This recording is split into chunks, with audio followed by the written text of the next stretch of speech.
खालिस्तान ते कैनेडा ਦੀ ਇੱਕ ਰਿਪੋਰਟ ਜਨਤਕ ਹੋ ਗਈ ਹੈ ਜਿਸ ਵਿੱਚ ਕੈਨੇਡੀਅਨ ਸੀਕ੍ਰੇਟ ਸਰਵਿਸਿਜ਼ ਏਜੰਸੀ ਦਾ ਜ਼ਿਕਰ ਹੋਇਆ ਹੈ ਕਿ ਵੱਡਾ ਖਤਰਾ ਦੱਸਿਆ ਗਿਆ। ਕੈਨੇਡੀਅਨ ਸਿਕਿਉਰਿਟੀ ਇੰਟੈਲੀਜੈਂਸ ਸਰਵਿਸ ਨੇ ਸੰਸਦ ਦੇ ਵਿੱਚ ਇੱਕ ਰਿਪੋਰਟ ਪੇਸ਼ ਕੀਤੀ ਹੈ ਜਿਸ ਵਿੱਚ दावा किया गया 2025 की सालाना रिपोर्ट है कि जो खालिस्तान के समर्थक ने वो कैनेडा के लिए एक बड़ा थ्रैट ने। आखिरकार क्यों ये रिपोर्ट जी है किस आधार पर जी है वो पब्लिश की गई जिस विच भारत से भी वड्डे इल्जाम लगाने की कोशिश की गई है।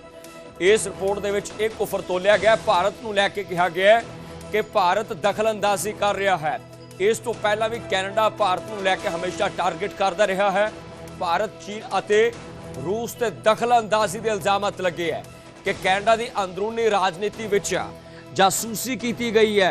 कैनेडियन संसद विच यह रिपोर्ट को पेश किया गया 2025 दे विच।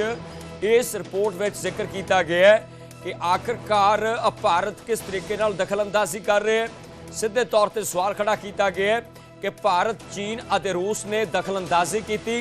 इत्थों तक बयान किया गया कि राजनीतिक ढांचे को बदलने के लिए जो स्पाई करवाएगी, जो जासूसी करवाएगी, उसका भी इत्थे जिक्र किया जा रहा है। दरअसल कैनेडियन संसद विच इस साल 2025 हाल ही की घड़ी में जो साल लंघ के गए उस रिपोर्ट के विच कहा गया है कि कैनेडा दी संस्थावां की वरतों हिंसक एजेंडे नूं हल्लाशेरी देने के लिए की जा रही है। तो इससे खबर से शैलेंद्र वांगू जुड़े। शैलेंद्र, क्या कुछ आपके पास जानकारी, क्या कुछ रिपोर्ट बयान कर रही है?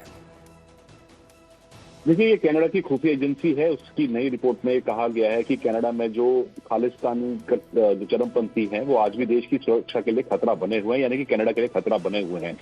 रिपोर्ट में जो एयर इंडिया फ्लाइट में 1950 में जो धमाका हुआ था उसका भी जिक्र किया गया और ये कहा गया है कि कनाडा के इतिहास में ये सबसे बड़ा आतंकी हमला है। और इसमें यह भी कहा गया है कि हालांकि पिछले साल 2025 में कोई ऐसा कोई खालिस्तानी चरमपंथ का से जुड़ा कोई हमला सामने नहीं आया है, लेकिन ऐसे में अभी भी ऐसे लोग जो हैं, कुछ ऐसे लोग हैं जो ऐसी एक्टिविटीज में इन्वॉल्व है। और ये भी बताया जा रहा है कि कुछ अपने एजेंडे को आगे बढ़ाने के लिए फंड जुटाने के लिए भी कदम उठा रहे हैं। वहां पर ऐसे कुछ लोग जो है वो फंड इकट्ठा कर रहे हैं और कहीं ना कहीं जो भारत का जो इंटरनल जो स्टेबिलिटी है उसको लेकर भी भारत ने कई बार इस पर चिंता जताई है। लेकिन कहीं ना कहीं अब खुद कनाडा इस बात को मान रहा है कि जो खालिस्तानी कट्टरपंथी हैं वो एक बड़ा खतरा है कनाडा के खुद के लिए। शैलेंद्र, भारत सरकार पर बड़ा निशाना क्यों साधा गया?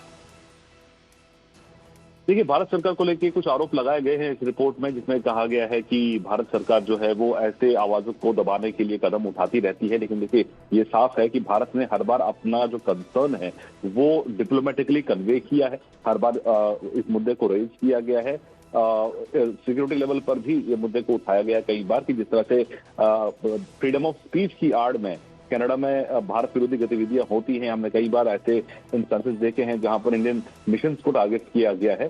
तो ऐसे में भारत अपने कंसर्न हमेशा जताता रहता है, लेकिन जो आरोप लगाए गए हैं उसको लेकर अब तक सीधे तौर पर कोई रिएक्शन भारत की तरफ से नहीं आया है। लेकिन कनाडा का यह मानना है कि भारत सरकार जो है वो ऐसी गतिविधियों को रोकने के लिए कदम उठा रही है, लेकिन उसको लेकर कंसर्न जता है कनाडा की तरफ से, लेकिन इस पर अब तक ऑफिशियल स्टेटमेंट कोई भारत की तरफ से नहीं आया। बहुत शुक्रिया शैलेंद्र। एक बार मुड़ तो दसिए कि भारत सरकार ने भी बड़ा इल्जाम लगाया कि इंटरनल मसलों के दखल अंदाजी की है। दरअसल एक बड़ा खुलासा रिपोर्ट के 2025 की रिपोर्ट है। CSIS Canadian security intelligence service ने संसद के इस रिपोर्ट को टेबल किया है।